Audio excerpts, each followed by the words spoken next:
Iya, itu mitos-mitos lama lah. Ada itu memangnya. Ya, pegangannya orang-orang di sana juga lah, maksudnya. Kalau saya tuh selalu melihat itu sebagai sebuah kearifan lokal. Karena kadang-kadang hal seperti itu justru yang menjaga alamnya kita. Yo.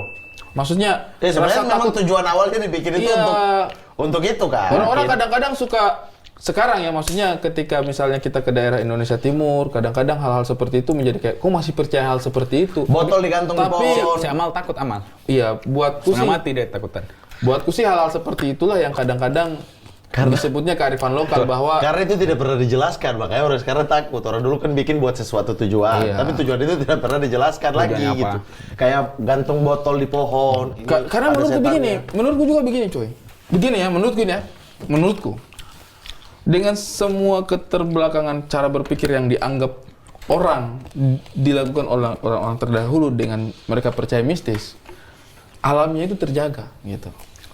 Tapi dengan semua kemajuan teknologi dan logika cara berpikir, hari ini kita melihat lebih banyak kehancuran yang terjadi gitu. Orang-orang dulu itu cukup bilang jangan ke situ, di situ ada jin, tapi alamnya lestari gitu. Orang-orang sekarang tahu di situ isi buminya apa, tapi setelah itu hutannya yang hilang gitu.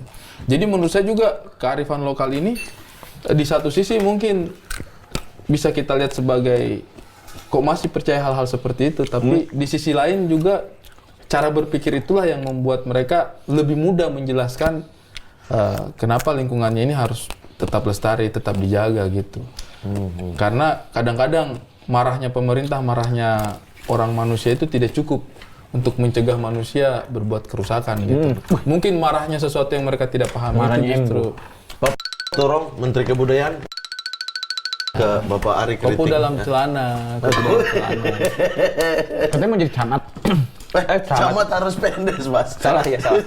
Harus Camat saya sekolah STPD lagi dong. Kades. Kades boleh, bisa. Kades boleh, DPD, bisa. DPD. Kades boleh. DPD. DPD boleh. Gubernur Kepulauan Buton, Kepton. Prediksi gua ketika usia kita 45. Bang Ari berarti 2 tahun lagi. Satu buka pemulut dan saya tidak terlalu tua itu. Biadab. Berapa tahun lagi? Tiba-tiba saya 2 tahun lagi. Berapa tahun lagi? 5. Prediksi gua kita usia 45, angkatan kita usia 45 mulai komik-komik menuju politik. Paling lama. Di kepala gue ya, di kepala gue. Kita usia 45 mulai kelihatan komik-komik. Kenapa? Alasannya? Usia produktif politik kita di usia 45 kan. Saya sejujurnya sih saya tidak menutup kemungkinan untuk itu. Sekarang kan baru lirik kanan kiri apa segala Kalau macam.